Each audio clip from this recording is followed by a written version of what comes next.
Like if I meet someone and I like that person, and then they come along and go, "Oh, but I'm a vegetarian." By it does people make I me know, like but them. there may be no evidence for this, is that vegans do seem to be very angry. Vegans, So much grey hair. joy amongst the vegans. You deny With the reality. people who are trying to influence Damn and you. indoctrinate our young It's people. what happens to Saying you it's when not you're the a moral vegan. ground, it's nonsense, isn't it? The truth is, there is a significant lack of animal rights representation in media. Within this minimal portrayal, there is an overriding negative social stigma against those who engage in pro-animal activism. To be like, these are my life choices, and now I'm going to make your life hell until you don't eat meat or eggs or cheese either. This has mitigated talks on speciesism to avoid personal attacks. A way to tackle this is through film, a medium that allows the expression of important topics through symbolism, imagery, and gaze. In this case, I'll be looking at supernatural characters in sci-fi films and how they can often act as a placeholder for non-human animals. This essay argues that the inclusion of anthropomorphized characters in film necessitates that we view them like a non-human animal, and that we cannot comprehend a supernatural character within a human world without comparing their likeness and experiences to real-life animals and the injustices they face.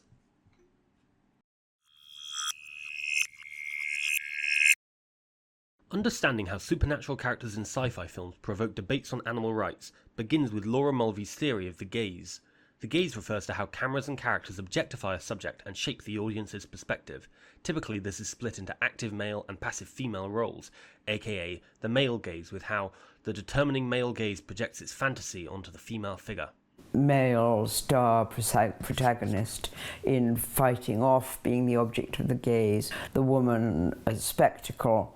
It was somehow all there. This can be adapted beyond gender into a human gaze, where humans act as active viewers and non-human beings passive subjects. We can apply this to Neil Blomkamp's sci-fi film District 9, where humans are aligned as the active viewers and aliens as the passive subjects, which invites an allegorical reading of animal rights. A way Blomkamp encourages viewers to think about the treatment of non-humans is through what Louise Green calls the effect of disgust. This is especially apparent in early POV shots that place us within the human's perspective as we explore the alien's filthy mothership. This use of camera to align us with a particular viewpoint, mainly that of our human protagonist Vicus, is called the subjective camera, and its effects are hard to ignore. The mise-en-scène bears a striking resemblance to footage of animals in captivity with its gritty metonymic realism, not to mention their visual and verbal likeness to insects. The derogatory term prawn is used for the alien, and obviously it implies something that is a bottom feeder that scavenges the leftovers. Placed on the side of the active human spectator, and yet their resemblance to insects destabilizes and fragments us from the fantasy of viewing them as aliens, but rather as real non-human animals. Science fiction therefore can be used as a tool to allow supernatural figures to stand in for animal representation and confront us with depictions of abuse the mass media would otherwise not encourage. It invites us to question, as Cheryl Vince suggests, how the human society relates to its animal others. Mulvey's gaze thus reveals how this genre exposes the human-animal boundary and prompts conversations about speciesism. Arguably, District 9 is primarily about race and should be read as a critique of the South African apartheid. While this is a core focus of the film, its portrayal of race, specifically people of Nigerian heritage, is controversial and complicates this. The film was banned in Nigeria for its harmful stereotypes, depicting Nigerians as criminals, cannibals, and prostitutes. By living and being equal with the aliens of District 9, the film suggests that humanity refers to a certain way of being, one of a supremacist standard where whiteness is the ideal. By analysing Nigerians, Blomkamp arguably undermines its use of aliens as stand-ins for marginalised racial groups under the apartheid. Instead, District 9 can be read in a broader sense as a commentary of how groups are treated as others, and that it is through animalising these groups, applying social roles and lack of value to them, that we can read the film through the lens of speciesism. While there is an overlap with racism, also being a form of oppression, speciesism is something that humans could never fully understand in all of its depth. From this point of view, the use of supernatural characters is a reason in and of itself that the film can be read beyond its critiques of the apartheid and from an animal rights perspective.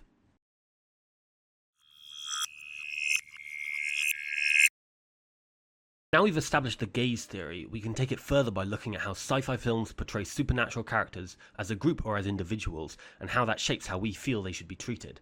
In Okja, for example, the audience still follows the human gaze through an individual named Miha, but our supernatural character Okja is also framed as an individual.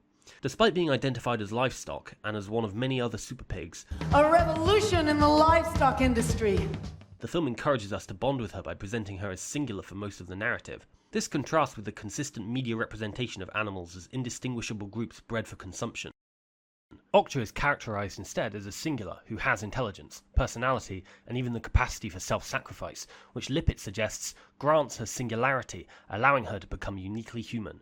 This framing pushes the audience to care about her, and later intensifies the emotional impact of the slaughterhouse scenes, even making us empathetic for the other super pigs held captive. By framing animals as individuals, the audience is more likely to empathize with their suffering. In contrast, District 9 presents its aliens initially as a monstrous horde. This reinforces an anthropocentric logic, reducing them to an anonymous mass. Even as we witness the maltreatment of the aliens, we still hold the human gaze. It is separate from us. As Vint notes, we construct animals as unlike ourselves to justify our behavior towards them. The same. It is only when we meet our alien protagonist Christopher Johnson as an individual that what was a distant problem becomes clear maltreatment.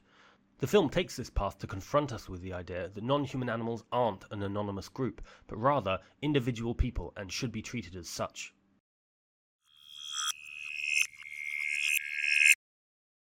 The individuality of supernatural characters in sci-fi films is emphasized by their role as companions. When an animal enters our social sphere, they become family and are included in our moral circle. Sci-fi often uses companionship to humanize these figures within the human gaze. They develop a creative relationship with the world and support the protagonists, becoming less other and encouraging us to support them in return. When Christopher Johnson discovers another alien being experimented on, a scene reflective of animal testing, we instinctively want to support him because Christopher has been established as an individual through his companionship to Vickers. Blomkamp forces us to witness and be actively against animal testing through attributing companionship to a supernatural creature. We can take this further. Clinical studies show benefits to being around companion animals, including reduced distress and agitation. Okja mirrors these effects, because while this study is based on physical proximity, Okja is framed as a calming presence for Miha throughout the film, and through her human gaze, audiences may experience a similar sense of comfort. Both characters win our heart, yet their separateness from others of their kind is used by sci-fi films to reveal the hypocrisy of how we categorize animals as pets or livestock. We care less about the unsocialized supernatural characters in these films. Their maltreatment is once again a distant issue until they're socialized by human standards. Bringing this to light makes us question why some animals are acceptable to kill, while others are taboo.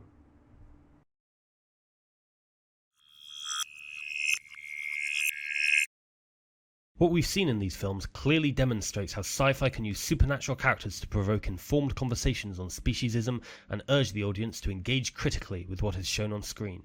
Despite being discreet, what I've researched indicates that indirect animal representation through stand-ins can be more effective at communicating subtle animal rights messages to a wider audience, as it is more likely to be accepted by mainstream media than explicit activism. This matters now more than ever, as we are rapidly driving some species to extinction, while overbreeding others for industrial farming or lab testing. Sci-fi provides a tool to ethically provoke a complacent audience, forcing them to reflect on their role in a system that persecutes animal rights activism, aligning them with a less anthropocentric view that will, over time, benefit non-human animals.